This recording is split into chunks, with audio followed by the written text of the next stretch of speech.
এই যে মধু মধু এই যে মধু এই যে মধু মধু রসমালাই এই যে রসমালাই এই যে মধু খাবেন মধু খাবেন মধু মধু মধু খাবেন মধু মধু মধু ওই যে রসমালাই কে ওই যে রসমালাই মধু খাবেন মধু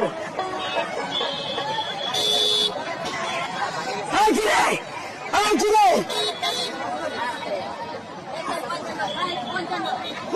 এই কিরে এই কিরে এই কিরে এই কিরে এই কিরে এই কিরে মাল কি দানা বসছে ভালো দানা বসছে ভালো দানা বসছে ভালো দানা বসছে ভাই ভাই ভালো দানা বসছে ভাই ভালো দানা বসছে রোজার মধ্যে খাবেন মধু মধু রসমালাই রোজার রসমালাই খাবেন রসমালাই আলহামদুলিল্লাহ আলহামদুলিল্লাহ আল্লাহ আকবার আল্লাহ আকবার মোটাতে বলে হালাই হালাই হালা কেন ঘুরাইতে ঘুরাইতে এটা ঘুরাইতে হচ্ছে ঘুরা এটা বন্ধ ঘুরা হ্যাঁ ঘুরা সুন্দর মতো বাস্তা রাস্তায়